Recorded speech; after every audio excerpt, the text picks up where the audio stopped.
Welcome to Unique Skin Solutions. Today we're going to discuss about gray hair. What are the causes of premature gray hair? What are the treatment options? How can you prevent premature graying? Hair color has no significant biological role, but in many cultures, hair graying is considered an undesirable consequence of the aging process, as it contradicts the wish of many to look younger than their age. Premature graying of the hair is defined as going gray before the age of 20 in Caucasians or before the age of 30 in African Americans. African Americans go gray later on in life, and the reason for that is some differences in the biology of melanin. Somewhere around 30% of all people will have 50% of their hair be gray by the age of 50. Why some people go gray early in life as opposed to later in life is not clearly understood. It's largely thought to be due to your genetics, and also some environmental influences as well. Let's see how hair gets its normal pigmentation. For that, we need to understand hair cycle. Human hair grows in cycles and phases. Hair cycle consists of three main phases: Anagen phase, Catagen phase, Telogen phase. The majority of the hairs on your head at any given time are in a growing phase called Anagen. Then they shift to what's called a resting phase, or Catagen. Then they shift to Telogen phase, where they shed and become intelligent hair. That is the shedding phase. So for the most part, the majority of the hairs on your head are in that growing phase, the Anagen phase, whereas roughly 1% of your hairs are in the Telogen phase. That is why you shed hair all the time, and it's normal to shed nearly 100 hairs per day. Just as in the skin, the hair follicle causes some cells called melanocytes that make pigment. The pigment is called melanin.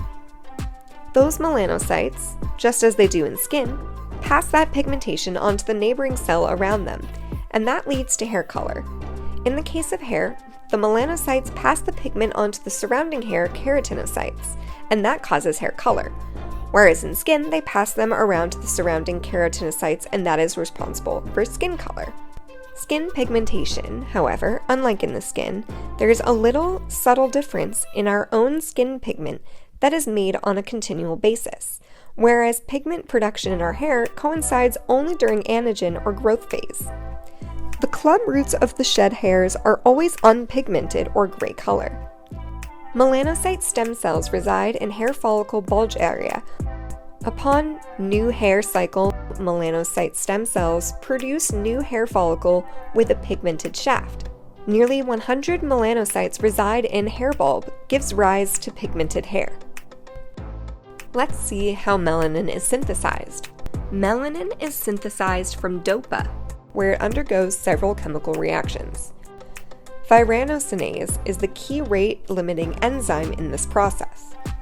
Defect in melanin synthesis can give rise to gray hair. Let's see what are the common mechanisms for gray hair.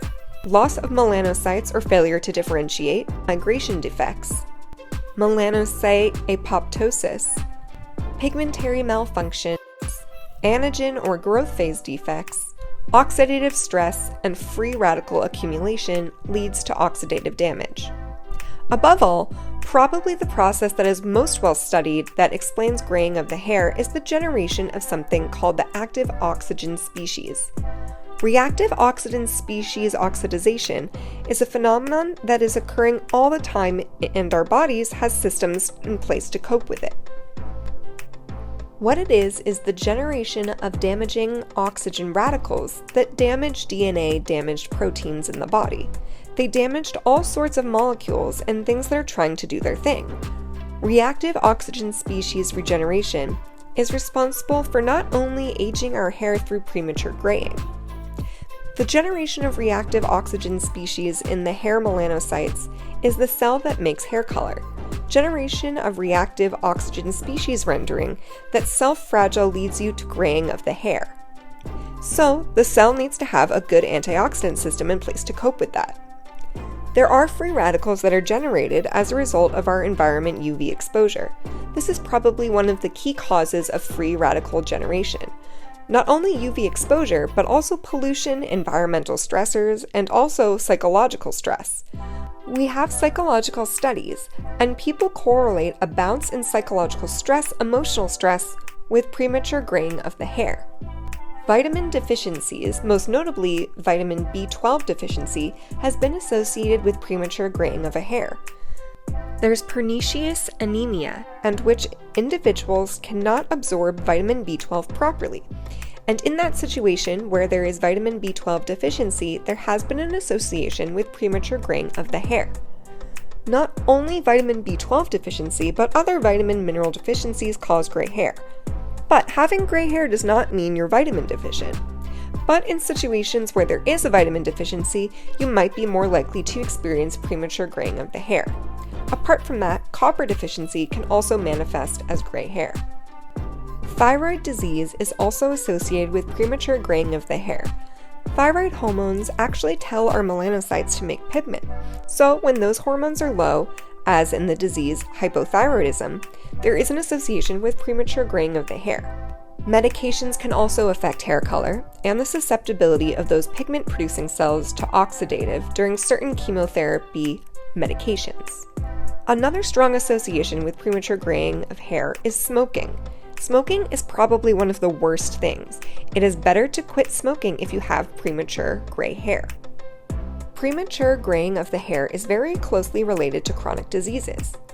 Vitiligo is an autoimmune disease in which your immune system attacks these pigment-producing melanocyte cells, and the presentation of that disease is white patches on the skin and loss of color and white streaks in the hair.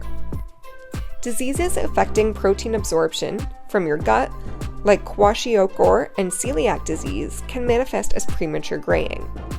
Let's see what you can do to minimize gray hair. As a preventative measure against premature graying of the hair, a very popular idea is to consider taking nutritional supplements. Vitamins, supplements, minerals, and that sort of thing may be beneficial in case like B12 deficiency, folate deficiency, or micronutrient things like copper deficiency. Also, B12, folate, and other micronutrients may be indicated following certain lab studies depending on your history that you give your doctor. You can have a healthy diet that gives you antioxidants and nutrients as well.